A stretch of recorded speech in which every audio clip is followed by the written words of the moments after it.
38-year-old Linda Jensen could not believe how lucky she was. As she and her husband Charlie looked down at the beautiful face of their brand new baby daughter, Linda could not stop smiling.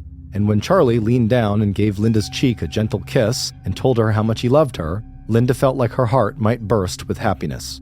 For both Linda and Charlie, this moment and this new addition to their family was something neither of them could have imagined when they first met almost 27 years earlier. That's when Linda, age 8, had gone on a summer vacation with her family to Spicer, Minnesota, where they stayed in a lakefront cabin that had been owned by one of Charlie's relatives.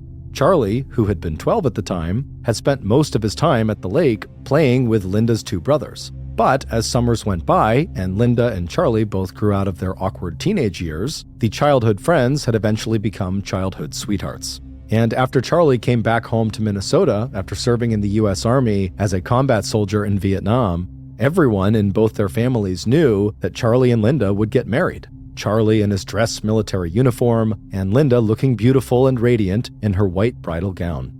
4 years later, on January 27, 1974, the couple had their first child, a little boy named Andrew. But by the time Andrew was just 4 years old, his parents' marriage had fallen apart. Like a lot of other Vietnam veterans, Charlie had come back from the war with a psychological condition called post-traumatic stress disorder. Symptoms included feelings of irritability and edginess that had been triggered by his combat experience. And over the years, Charlie's drug of choice for treating his PTSD was alcohol. Lots and lots of alcohol. Finally, in 1978, after nearly 7 years of marriage, Linda had filed for divorce. Not because she didn't love Charlie, but because his constant drinking had made their life together impossible. And after that divorce, Linda would spend the next 12 years of her life never quite able to forget Charlie, and also never quite able to find any relationship that didn't end in one kind of a disaster or another. There had been a long-term relationship that had produced another son, a little boy named Joey, but that relationship ended without Linda marrying Joey's father. Not long after that, there had been one more failed marriage, which had taken Linda and Joey first to Colorado and then to California. In both relationships, the breakups had left very bad feelings. Linda's ex-boyfriend and Joey's father had been a partner with anger and substance abuse issues, who refused to pay child support for Joey. Linda's ex-husband, who still lived out in California, had adopted Joey, but he'd never forgiven Linda for not having any children with him. And things had only gotten messier during the divorce proceedings when her ex-husband, John Silliman, was ordered to pay Linda $300 a month in child support for Joey. Finally, with no place left to go, Linda had accepted the offer from her older sister, Sandy, that Linda and Joey should just come back home to Minneapolis and live with Sandy until Linda could pick up the pieces of her broken life. Now, as Linda looked up at Charlie from her bed in the hospital maternity ward, she could not even see the smallest trace of the angry and damaged-seeming young man she had left behind 13 years earlier. Because, for Charlie, the divorce from Linda had been a wake-up call. And once he realized just how much his drinking had cost him in terms of his marriage, family, friendships, money, and work, Charlie had made a promise to himself and to his son, Andrew, that he would get clean and sober. And that's exactly what Charlie did. And by the time Linda had returned to Minnesota, settled herself and her 8-year-old Joey into her sister Sandy's cozy little wood-paneled bungalow and started looking for a job, bumping into Charlie again was like meeting up with the man of her dreams. No longer a drinker, Charlie was now a successful carpenter and contractor who had taught those carpentry skills to their son, Andrew. And like Linda, Charlie was unattached, and the same attraction and feeling of friendship that had drawn them together back when they were childhood sweethearts was still very much there. In fact, the hard life experience they both had gained in the years they'd spent apart seemed to make that attraction even stronger and deeper. And before long, Linda was slipping out of the house she shared with her sister a few evenings a week after Joey was in bed, and coming home later in the evening looking like she just won the lottery. Sandy and Linda had always been very close, and Sandy had been the one person Linda had confided in over the course of the last 12 stormy years. And Sandy knew her sister well enough to know that there was only one man who had ever made Linda look that happy, and that man was Charlie Jensen. So it came as no surprise to Sandy when Linda and Charlie had announced that they would be getting married again. And the date they chose for their wedding, April 3rd, 1991, was exactly 20 years to the day that they had gotten married the first time, 20 years earlier. What had been a surprise had been the fact that shortly after moving in with Charlie, Linda had gotten pregnant. And by the time the couple had said "I do" to one another for the second time in their lives, Linda was already 7 months along.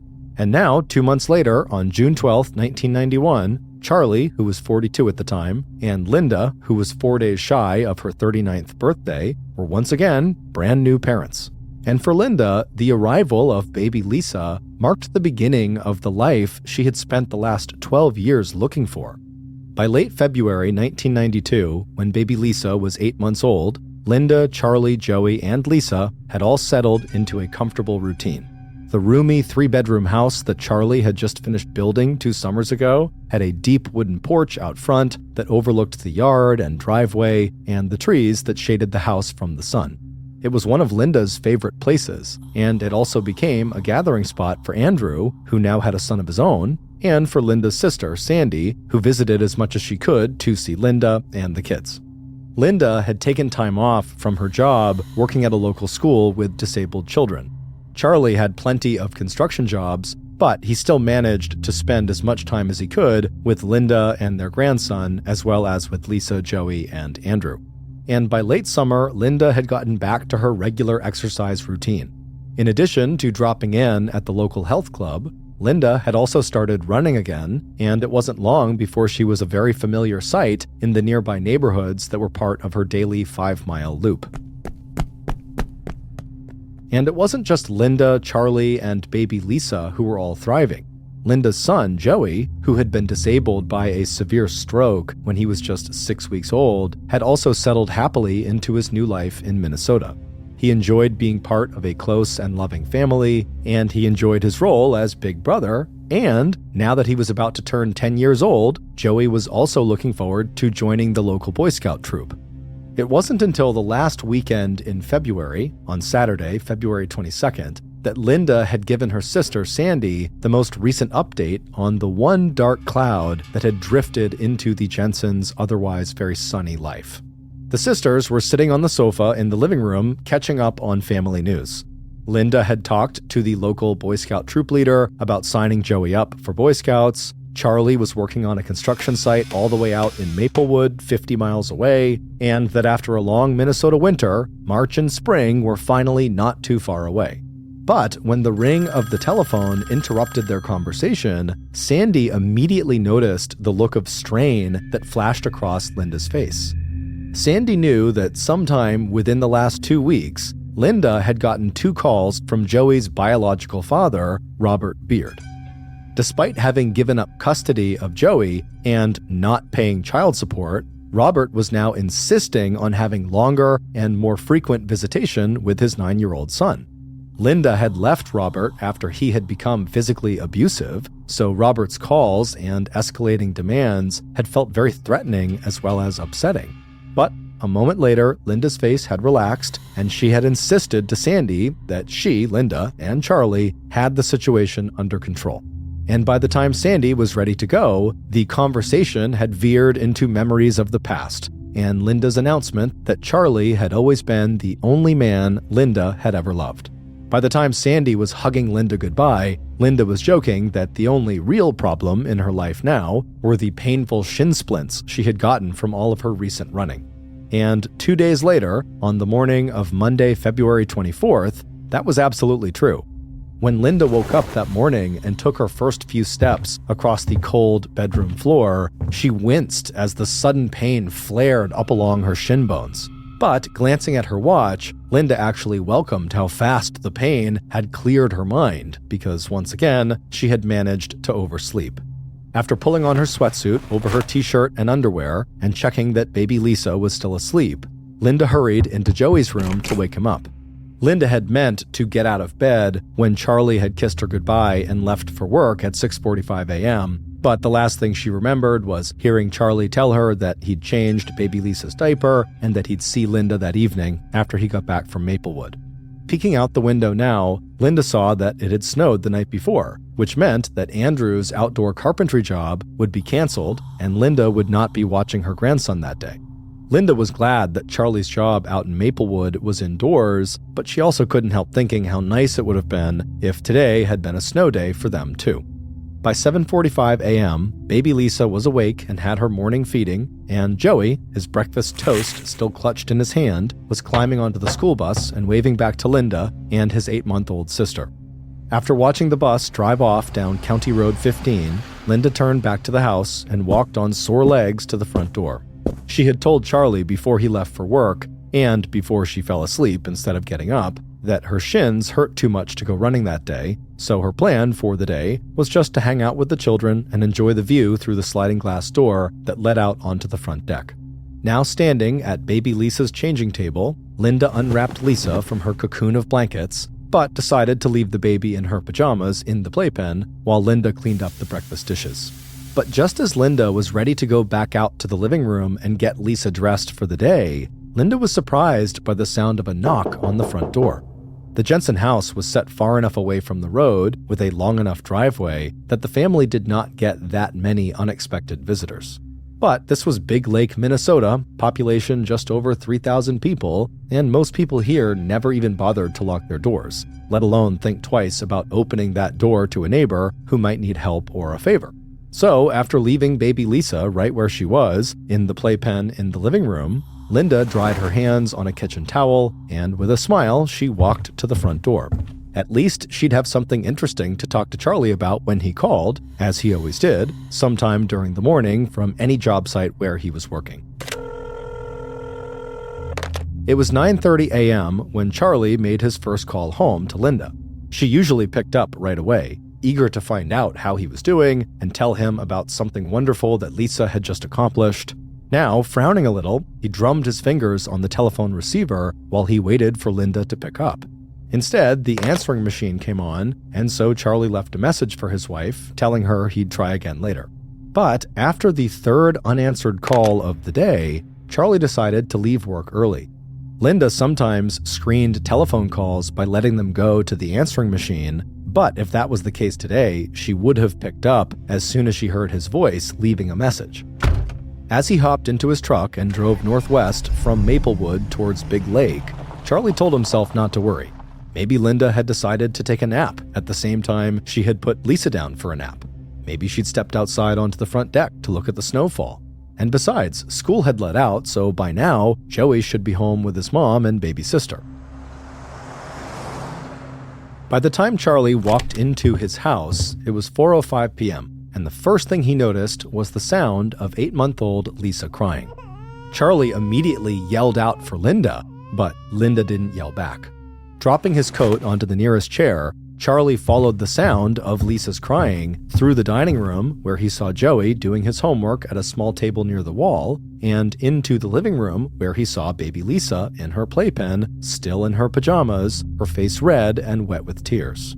Even as Charlie picked Lisa out of the playpen and stepped over to the foot of the stairs to call his wife's name again, he knew something was wrong. Linda would never have let Lisa stay in last night's pajamas for the entire day.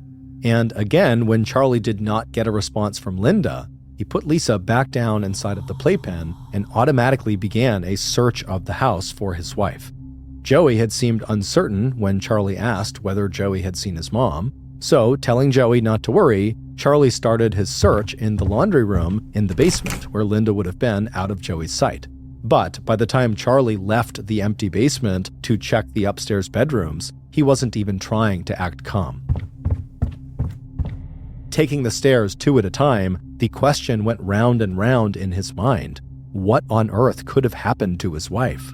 But not even Charlie's worst nightmares could have prepared him for what was inside of the bedroom that he and Linda shared. When he pushed open the bedroom door, the first thing he saw was a bundled up white quilt on the floor at the foot of the bed. Only it wasn't just a quilt. Peeking out from the folds of the material, Charlie could see Linda's shiny dark curls and her long, bare, slender legs. And in the middle of the quilt, at the center of a dark red stain, Charlie saw the wooden handle of one of the kitchen knives he and Linda kept in a butcher's block on their kitchen counter. Falling to his knees on the floor next to Linda's body, Charlie reached out and pushed a fold of the quilt down so he could see Linda's face. and that's when Charlie knew that the woman he had loved ever since they were both children was dead. A few minutes later, and the circular drive in front of the Jensen's two-story house had started filling with emergency medical vehicles and deputies from the Sherburne County Sheriff's Department. Charlie's 911 call had summarized everything the newly widowed husband would be able to tell police about his wife's murder. Quote, "My wife is dead. I just got home and my little boy is here, and I checked in the bedroom and she's been stabbed. I've got 2 kids here. My God, what's happened?" As medics entered the house and confirmed that Linda was dead, deputies from the sheriff's department got busy putting yellow crime scene tape up around the perimeter of the Jensen's house. They also began spreading out into the rural neighborhood to see if anyone in the area might have seen or heard anything unusual that day. Knowing they had a homicide on their hands, the Sherburne Sheriff's Department immediately contacted the Minnesota Bureau of Criminal Apprehension, located 47 miles southeast in the city of St. Paul. Soon, along with state investigators, the Sherburne Sheriff's Department would also get help from law enforcement in Benton and Stearns counties, along with help from the nearby cities of St. Cloud and Elk River. But even before those outside agencies had arrived in Big Lake to help conduct interviews and process the crime scene, investigators with the Sheriff's Department had already come to some of their own conclusions about the murder.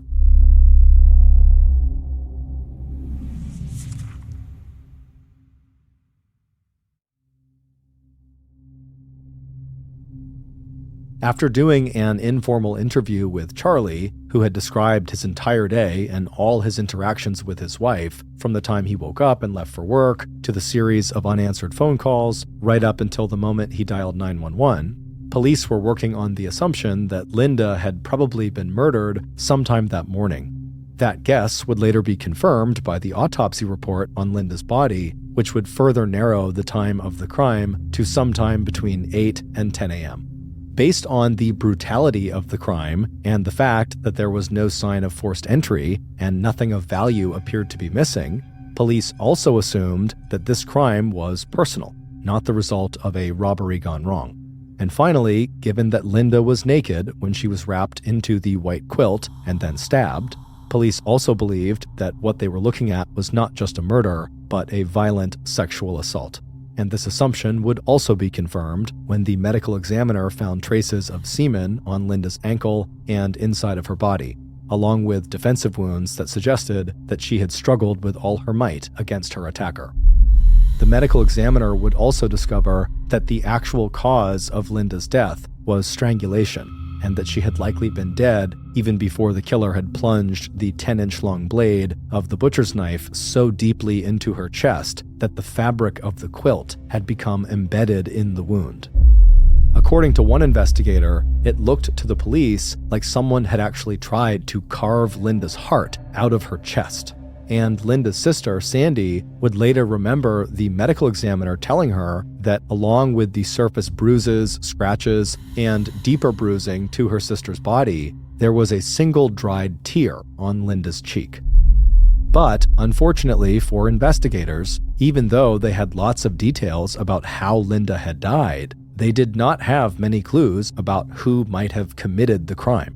It would also turn out that aside from the semen samples that the medical examiner would find in and on Linda's body, there just wasn't much physical and forensic evidence that crime scene techs were able to recover from inside of the Jensen house.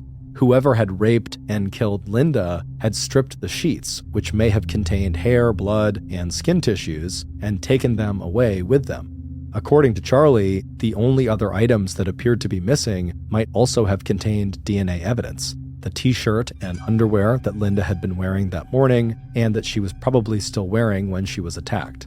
The first obvious suspect in Linda's murder was her husband, Charlie Jensen. It hadn't taken police long to learn that the couple had been married back in 1971, but had divorced because of Charlie's post-traumatic stress disorder, which made him prone to anger and irritability, coupled with his alcohol abuse.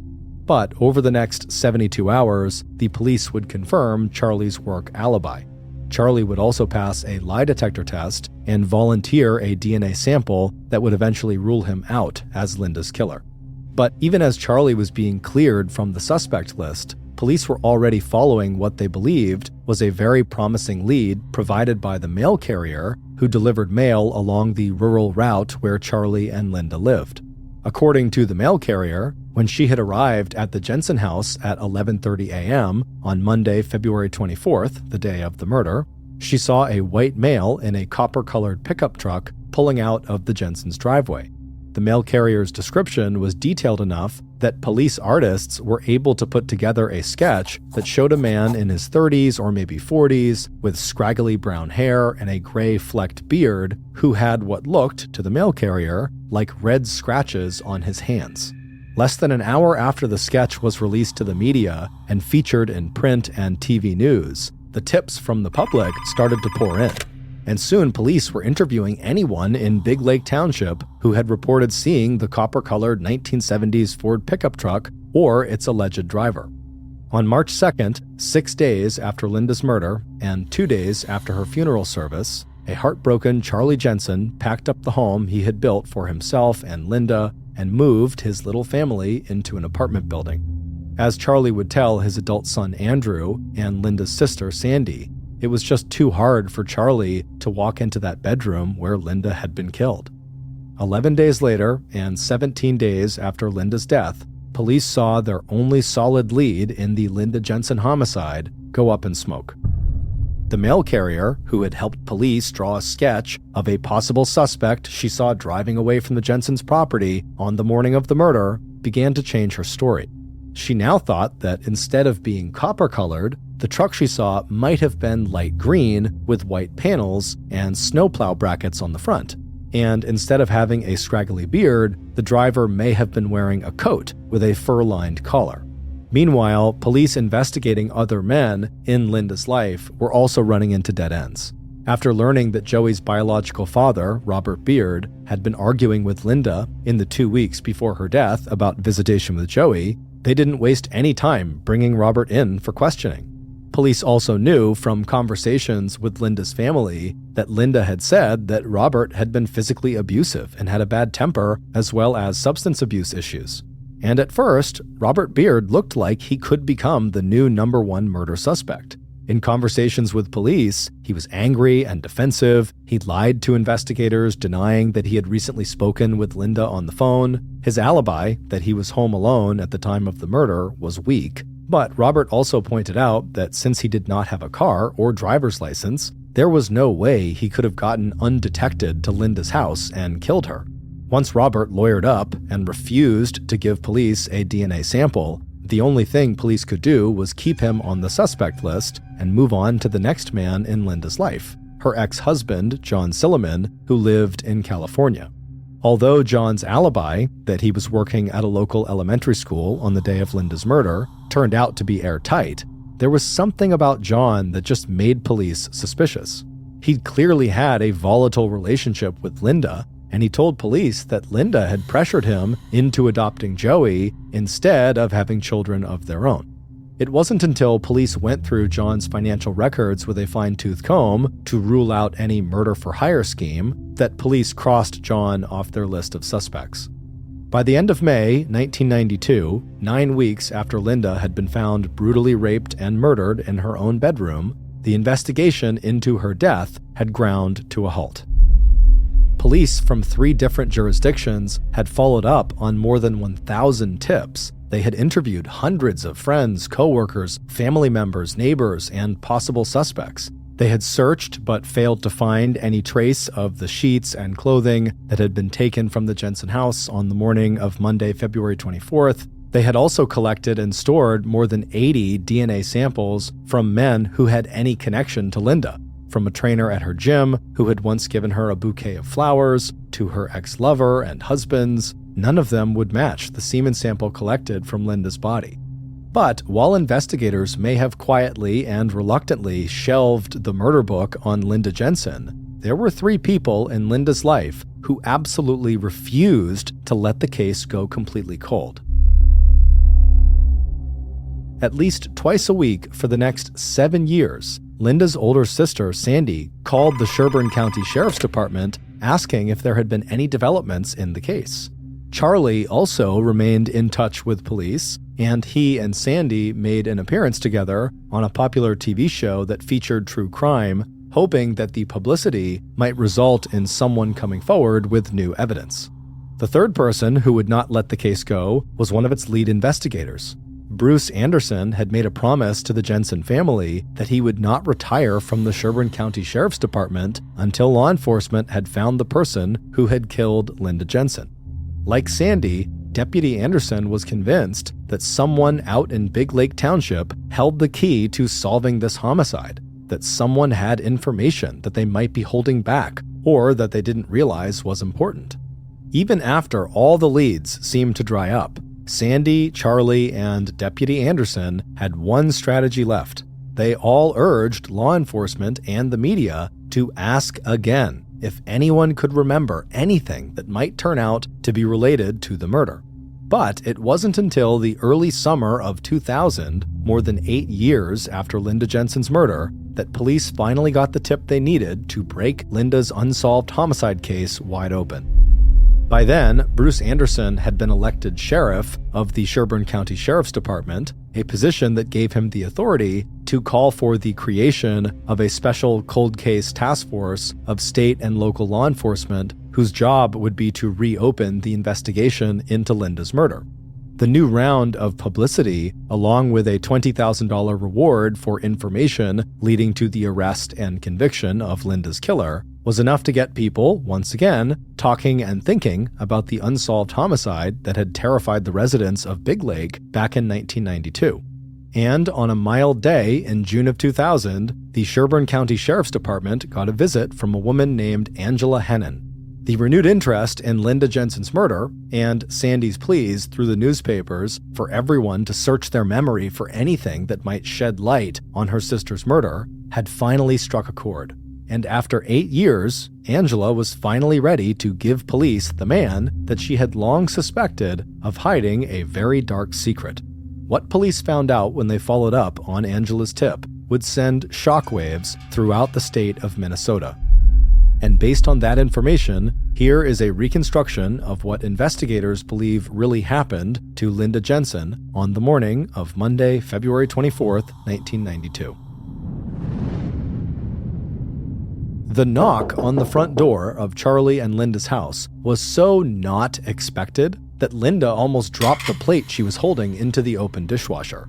But even though she was surprised to have a visitor this early in the morning, it never occurred to Linda not to answer the door, especially since another loud knock might wake up 8-month-old baby Lisa, who had fallen asleep in the playpen in the living room. So, after wiping her hands dry on a kitchen towel and zipping the top of her tracksuit all the way up to her chin, Linda pushed her hair back from her face and walked out to see who was coming to call.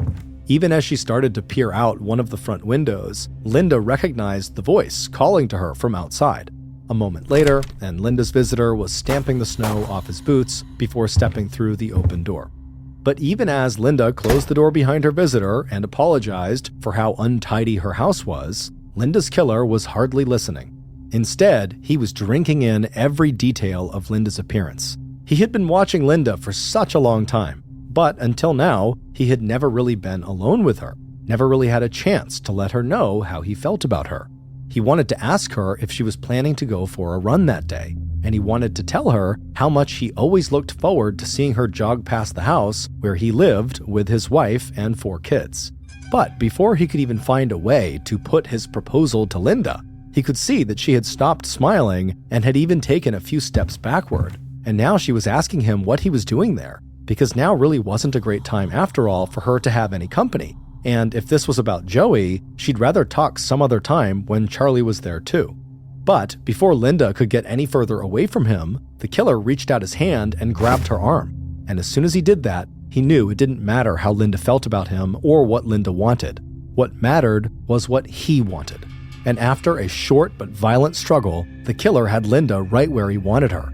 Upstairs in the master bedroom, all her clothes stripped off, her dark curly hair spread out on the bed under him, looking just as she looked in all of his fantasies, right down to having his hands wrapped around her slender throat, squeezing as hard as he could until finally she stopped struggling and lay still. Once Linda's killer was finished, he bundled her body inside of a clean white quilt and pushed her down onto the floor at the foot of the bed. Still breathing heavily, the killer straightened his own clothing, then left the bedroom and went down to the kitchen. On the counter, next to a jar of red and white candy canes, he saw the butcher's block with its collection of kitchen knives. Grabbing the wooden handle of the largest knife, Linda's killer hurried back upstairs to the bedroom. Looking down at Linda, lying on her back with the quilt wrapped around her, all he could see of her body was the top of her head, and her slim legs from the knees down, her heels resting lightly on the floorboards. Straddling Linda's midsection, the killer raised the knife and began stabbing at Linda's heart, over and over again, until finally plunging the knife through the center of her rib cage with so much force that it pinned the quilt into Linda's chest. After hauling himself back up onto his feet, the killer turned to the bed and stripped off the sheets and gathered up Linda's torn t-shirt and underwear. Rolling everything into a ball, the killer took one last look around and then left the bedroom, hurried down the steps, picked up his coat from where he had dropped it near the door, and just a few minutes later, Charlie and Linda's neighbor and the leader of the local Boy Scout troop, 28-year-old Kent Jones, was already halfway back to his own house less than half a mile away. In the weeks after Linda's murder, local police would interview Kent Jones after hearing a report that he had seen the copper-colored truck police were looking for driving around Big Lake Township. But during that routine interview, not only did Kent deny knowing Linda Jensen, Kent's wife gave her husband an alibi for the day of Linda's murder. It wasn't until 8 years later that Angela Hennon, who had had an affair with Kent sometime after Linda's death, would tell police that whenever she had brought up the subject of Linda's death, a crime that everyone at the time was talking about, Kent reacted violently. When Angela had asked if Kent had ever met Linda, at first he insisted really aggressively that he had not. But later, Kent brought up the subject himself and told Angela that in fact, he had known Linda. Kent's violent reaction and the way he talked about Linda Jensen had always made Angela wonder, in the very back of her mind, if Kent might have somehow been involved in Linda's death. It would turn out that Angela's suspicions were 100% correct. Not only did Kent Jones know Linda from her inquiries to him about getting Joey signed up for Boy Scouts, he had become obsessed with the beautiful dark-haired woman he'd seen out running several times a week. And he had begun to watch her closely and learn her routines and fantasize about her constantly. When police re-interviewed Kent in June of 2000, Kent's wife contradicted Kent's claim that he had never met Linda. In front of investigators, Deborah Jones reminded Kent that Linda had actually come by their house to pick up a Boy Scout application for her 9-year-old son. Police also discovered that Kent had a criminal record. He had been convicted of insurance fraud, and in 1995, 3 years after Linda's murder, Kent had been convicted of domestic violence. That charge stemmed from an incident in which Kent's wife was hospitalized for 4 days after suffering a stab wound to her stomach and 2 puncture wounds on her forearm. Deborah would later tell police that the stab wound was the result of an accident, that she had slipped and fallen onto the knife, which was resting blade up in the family's open dishwasher. Although Kent refused to voluntarily give up a sample of his DNA, investigators quickly came back with a search warrant that forced him to provide a DNA sample. Less than 1 month later, the DNA analysis came back with a match. Kent Jones's DNA matched the DNA found in the semen that the medical examiner had collected from Linda's body. On July 25, 2000, 8 years and 5 months after Linda Jensen's brutal murder, police arrested Kent Jones for first-degree murder and sexual assault. 17 months after his arrest, on December 8, 2001, and then again at a new trial 5 years later, Kent Jones was found guilty of those charges and sentenced to life in prison. In 2009, 17 years after Linda's murder, Angela Hennon would collect $18,000 in reward money for giving police the tip that led to the arrest and conviction of Kent Jones. For Charlie Jensen, Linda's death at the hands of Kent Jones has left some scars that will just never go away. Quote, "He took a mother away from her children, a wife from her husband, and a beautiful person away from the world." End quote. In 1984, 19-year-old Timothy Molnar was living at home with his parents in Daytona Beach, Florida, while going to school for aeronautical mathematics.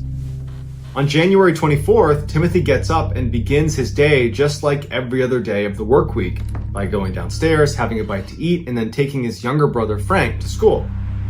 Once he dropped Frank off, he drove across town to his university where he had class, but as soon as he parked, he realized he had forgotten his bike, and that was something he brought with him everywhere. And so before class started, he went back home, he got his bike, put it in his car, turned around and headed out, and his mother would step outside and see him trailing away down the road, and that was the last time she, or anybody in their family for that matter, saw him alive.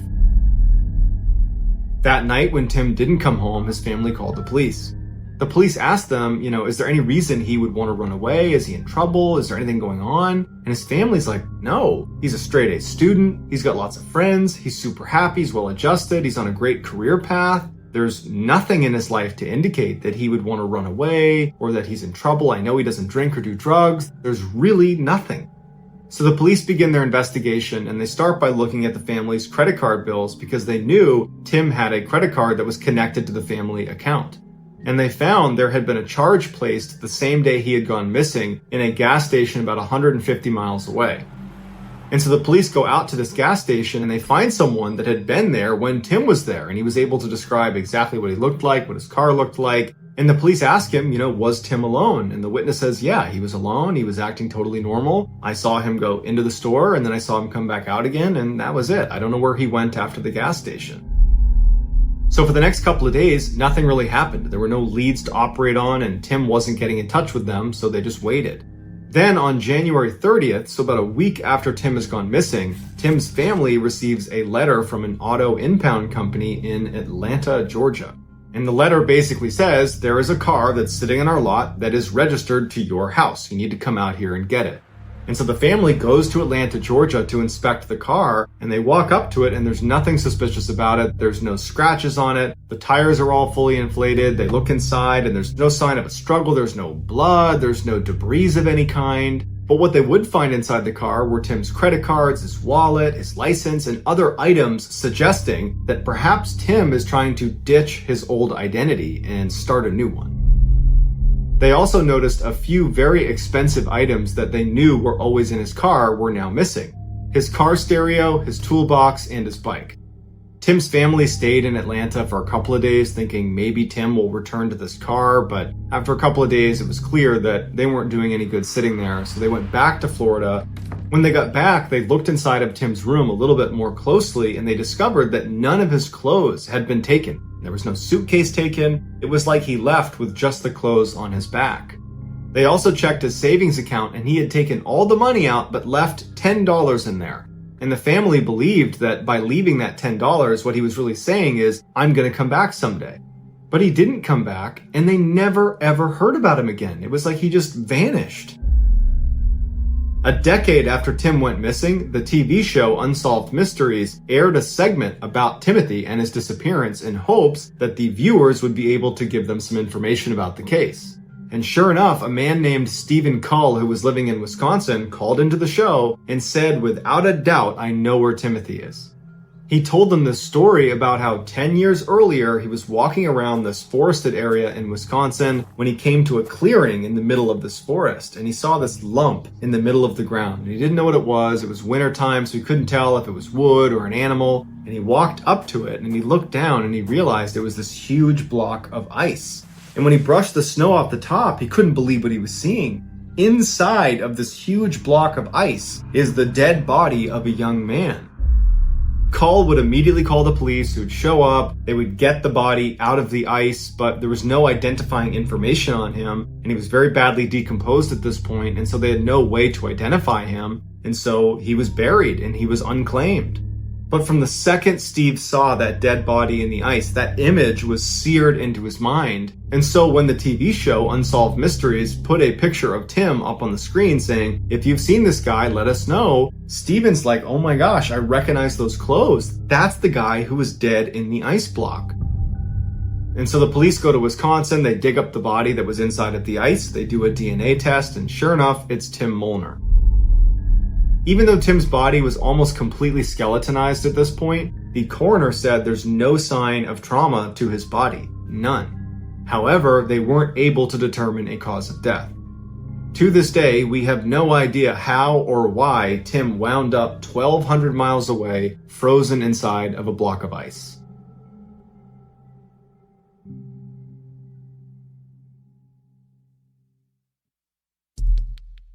Our next story is called The Ultimate Shock.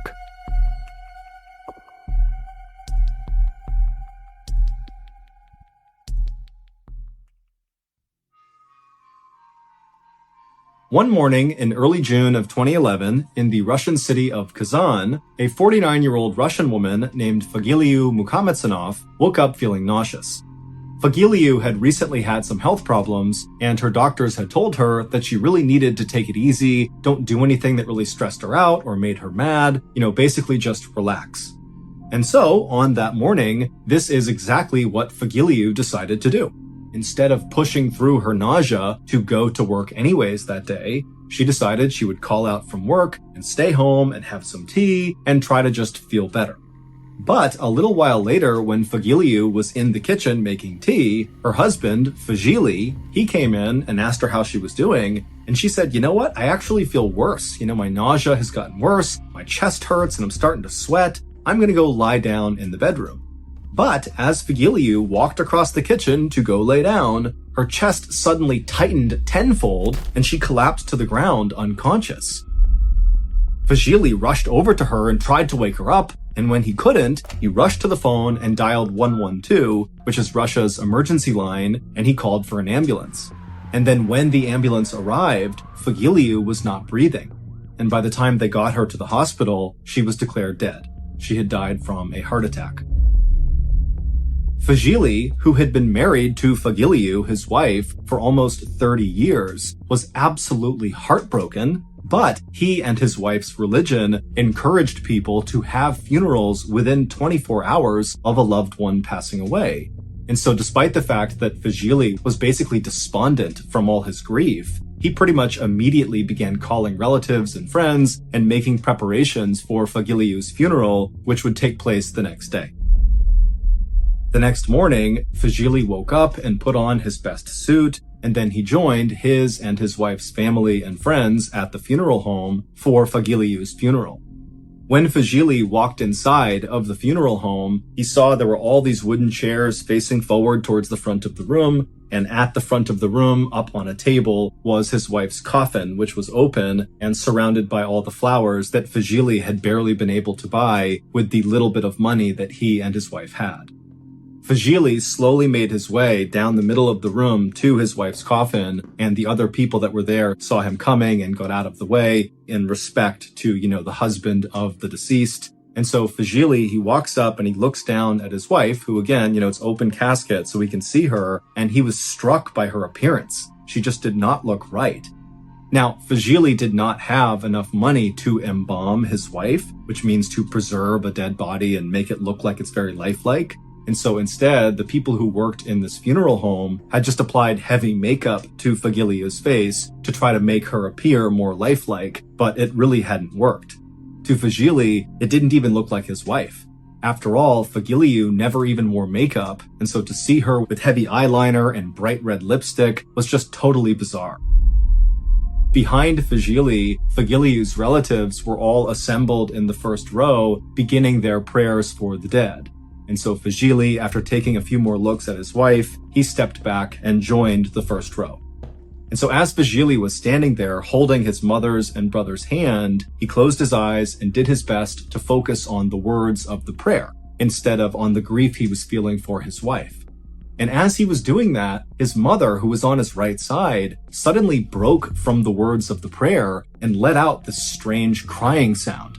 And Fagili, he opened his eyes and looked over at his mother, expecting her to be collapsed on the ground from all the grief she was experiencing. But instead, he saw his mother was trembling and looking straight ahead. And so Fagili followed her gaze, and what he saw at the front of the room made Fagili want to faint. His wife, Fagiliu, was now sitting straight up in her coffin. She wasn't making a sound, but she was looking out at the crowd of people with her strange makeup on her face, just staring at them with wide eyes. And for a second, everybody in the funeral home noticed this and went totally quiet, and both Fagiliu and the mourners just stared at each other. And then Fagiliu began screaming, but at first it was like she couldn't make any sound, and it was this raspy, dry yell that was coming out of her mouth. But then it built and built until it was sort of like a bellow or a roar. And when this loud, deep, guttural sound began coming out of Fagiliu's mouth, the mourners in the room began screaming too. And suddenly it was absolute chaos inside of this building. As funeral workers rushed to call emergency services, not knowing what else to do, Fagili, who also had been screaming after seeing his wife arise from the dead, he kind of snapped out of it and ran to his wife, and he embraced her. And when he did, Fagiliu went from screaming to silent. And she looked up at her husband with wide, scared eyes and began crying, and then she slumped forward into Fagili's arms.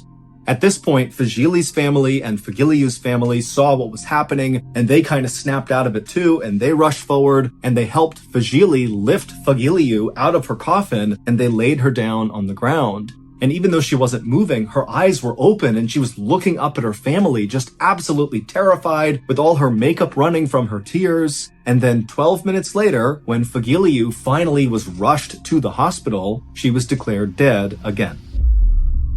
It would turn out that when Fagiliu collapsed on her kitchen floor, she really did have a heart attack, but it didn't kill her. She was just unconscious, and her breathing was very shallow, and she wasn't moving, and nobody noticed. And so when Fagiliu kind of came to and woke up inside of her coffin at her funeral, she likely was okay, all things considered. She was, healthy enough to be alive. But when she looked around the room and saw she was at her own funeral and sitting in her coffin, the stress of that moment had given her another heart attack.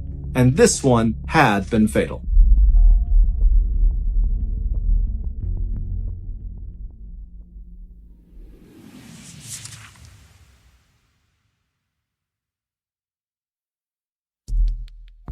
The next and final story of today's episode is called Headache.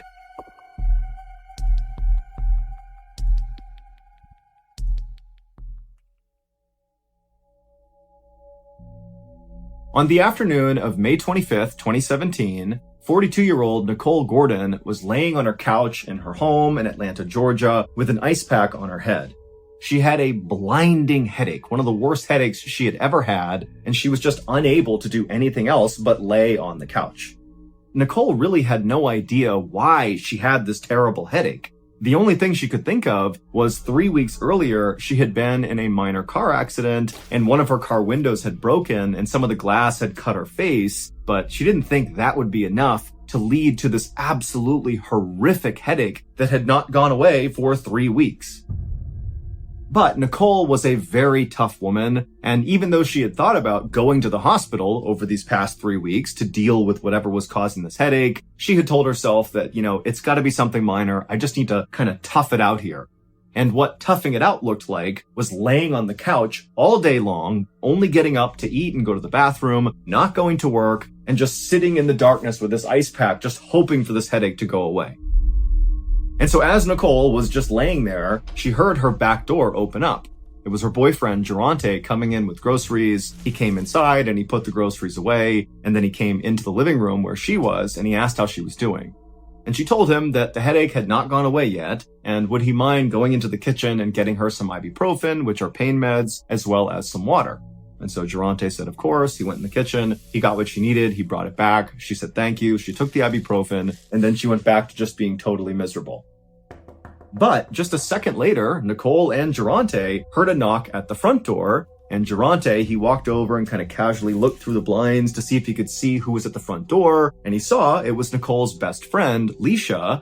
But instead of going to the door and opening it, Geronte turned to Nicole and said, hey, it's Leisha, do you want me to get the door? And Nicole, she just kind of grunted and said, no, please just ignore her. Even though Nicole and Leisha were very close, Nicole knew that Leisha was very high energy. She had been calling and texting basically nonstop ever since Nicole had begun getting these headaches. Leisha just wanted to help and kind of be around and be a part of her recovery. But Nicole just couldn't deal with that super high energy right now. She could barely have a conversation without her head hurting even more. And she knew that Leisha and Geronte didn't really get along too well. And so Nicole figured it would just be better for everybody if they pretended no one was home and Leisha just went on her merry way. But Leisha was very persistent and just continued knocking really loud on the front door. She began calling Nicole's phone, and so Nicole began reaching over and silencing her phone over and over again. And finally, Nicole looked over at Durante and just said, "I don't need this. I'm going into my bedroom and I'm lying down." And so she grabbed her phone, she stood up off the couch, she could barely move, her head hurt so bad, and she walked, quietly past the front door, made her way into her bedroom, and she was about to lay down on the bed when she made the mistake of opening up her blinds just a little bit.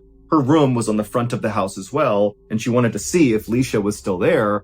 And when she opened those blinds, Leisha, who was outside, happened to be looking at Nicole's bedroom, and the two of them made eye contact, and Nicole's like, "Oh my God, she knows I'm here." And so Nicole, she just shuts the blinds, but now Leisha comes up to the window and she's yelling, "Nicole, I know you're there. Come on, let me in. I want to help you." But Nicole, she just could not deal with it, and so she laid down on her bed and just continued to totally ignore Leisha.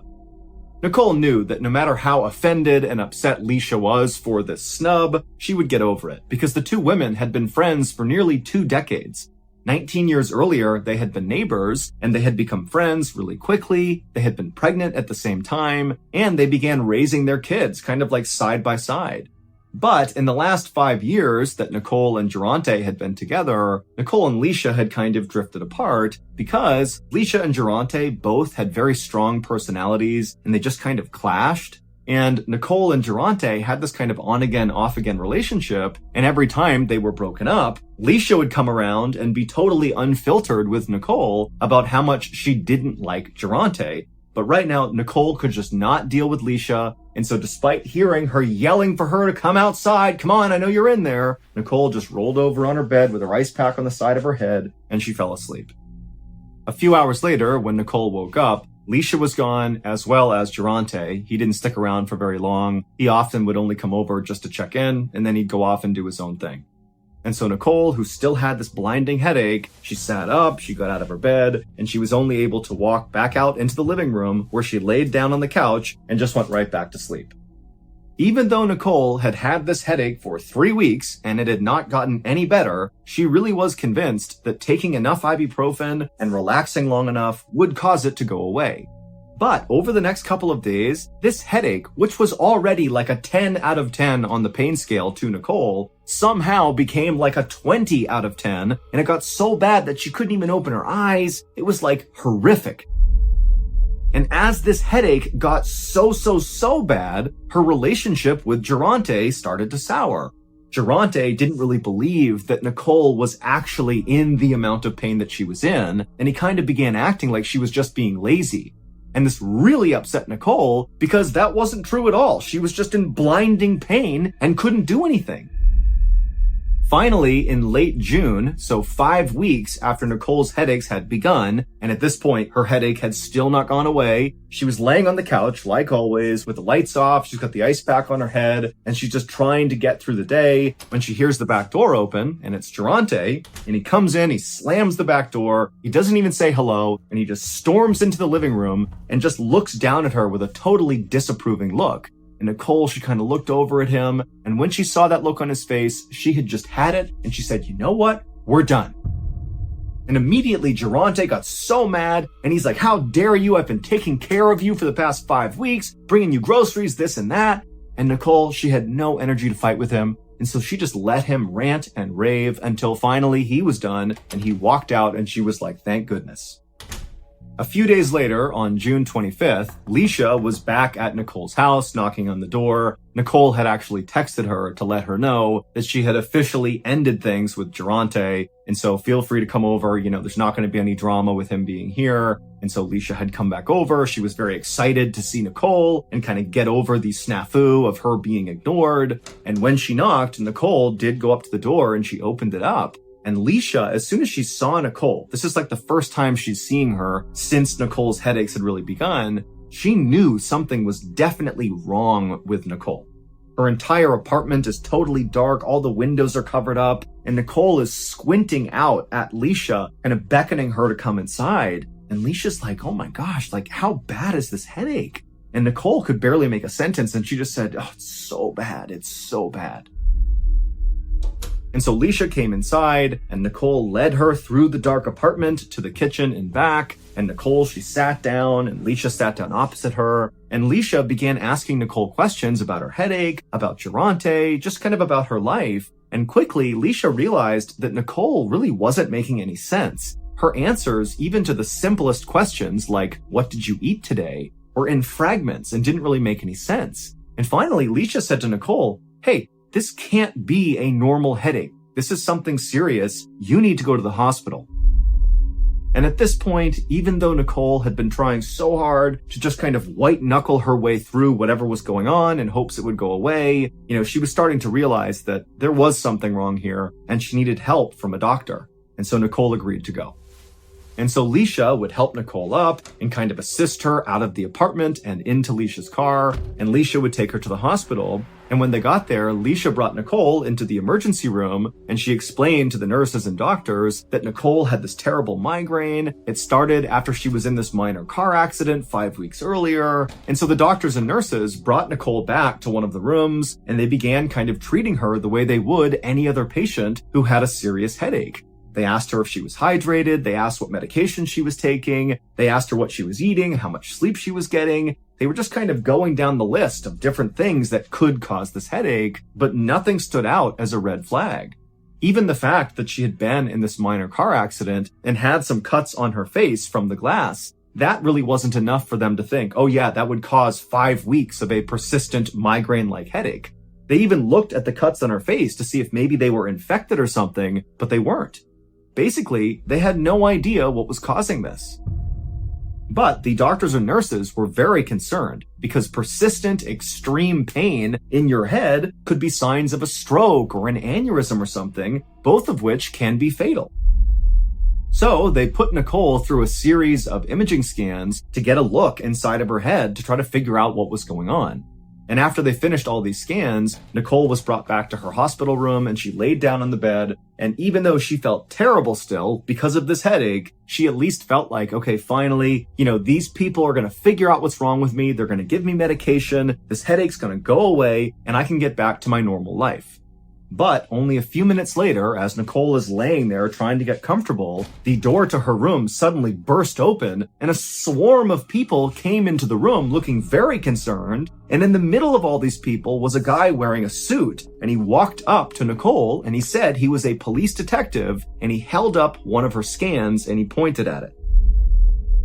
But to understand what he was pointing at on her scan, we need to go back and look at what really happened on the day that Nicole got into that minor car accident.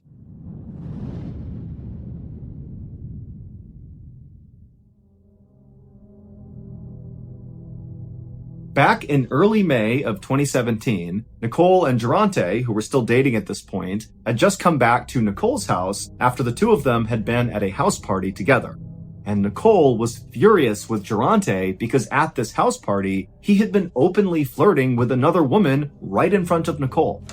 And so Nicole, after going into her house, brought it up to Durante about how disrespectful that was. And Durante, instead of being apologetic or trying to defend himself or even lie about it, he actually just got really mad at Nicole and said, you know what, fine, I'm breaking up with you. And then he began going around her house, gathering up all of his things that he had left inside of her house. And Nicole, truthfully, was so mad that she didn't really care that he was putting on this show of taking his stuff and leaving her. And so after a few minutes of Durante angrily grabbing his stuff from inside the house, he headed outside to Nicole's car where he had some more things inside of her car. And so he went in the passenger seat, and Nicole, she just reflexively got into the driver's seat of the car just to make sure that Durante didn't take anything inside of her car that he shouldn't, or mess with her car in some way to get revenge on her. And so she's sitting there, she's watching Durante right next to her, gather up his things, and then he hops out of the car, doesn't say a word to her, and then he walked around the front of her car and got into his car, which was parked right in front of hers, facing out towards the road. He climbed into the driver's seat, shut the door, and then he didn't move. And so Nicole, she's still sitting in her car, looking at Durante, hoping that he's just gonna leave now, but he wasn't. And so suddenly feeling so frustrated and mad at him for everything, she turned on her car and drove forward, not fast or anything, and bumped intentionally into the back of Durante's car, and then she backed up to where she had been. And after she did that, she stared angrily at Durante, basically being like, what? Like, I want you to leave. Like, get out of here. And Durante, he was furious. And so he threw his car in reverse and he really hit the gas and rammed into the front of Nicole's car. And in fact, he hit her car so hard that her car lurched backwards and smashed into her fence. Now, Nicole's memory only showed her this exchange. She remembered fighting with Durante, him getting his stuff, and then her bumping into him, and then him really hard smashing into her. And so when she thought about the minor accident she had gotten into, this was it. But what Nicole did not know as she was laying in the hospital bed, as this detective is holding up the scan and pointing at it, is there was actually a whole other series of events that played out after Durante backed into her. After Durante backed into Nicole and she smashed into her fence, Durante got out of his car, walked up to Nicole's car, drew a gun, and shot Nicole in the head. That's what happened. This was not a glass cut. This mark on her forehead was where the bullet went into her skull. But obviously, this did not kill Nicole. It knocked her unconscious, and Durante picked her up, put her in his car, and drove her to his mother's house, where he told his mother that, oh, Nicole was drunk and she got into a small accident and, she just needs to rest.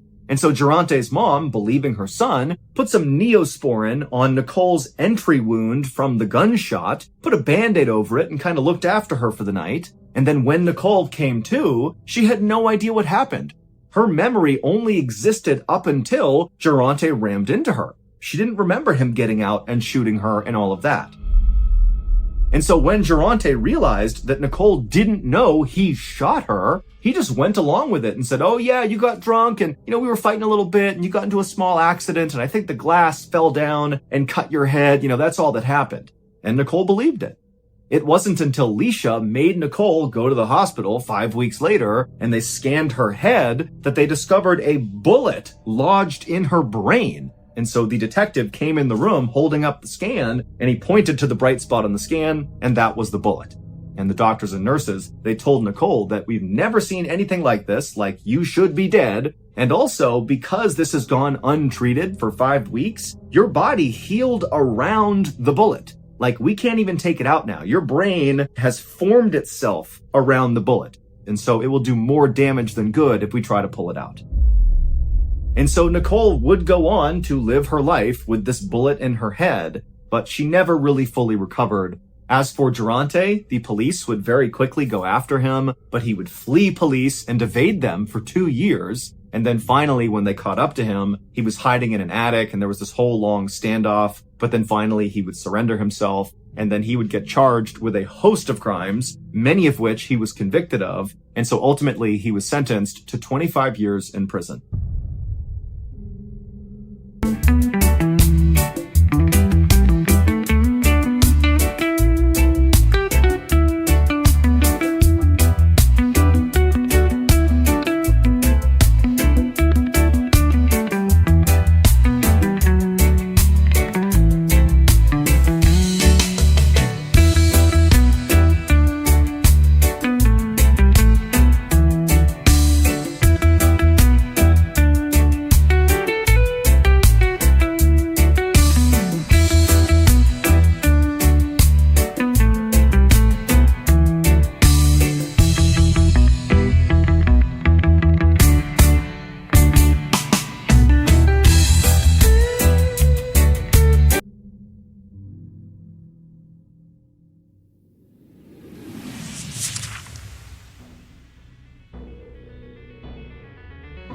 Thank you for listening to the Mr. Ballen podcast. If you enjoyed today's stories and you're looking for more bone-chilling content, be sure to check out all of our studio's podcasts, Mr. Ballen's Medical Mysteries, Bedtime Stories, and Runful. Just search for Ballen Studios wherever you get your podcasts and you'll find them all. Also, there are hundreds more stories like the ones you heard today, but in video format on our YouTube channel, which is just called Mr. Ballen.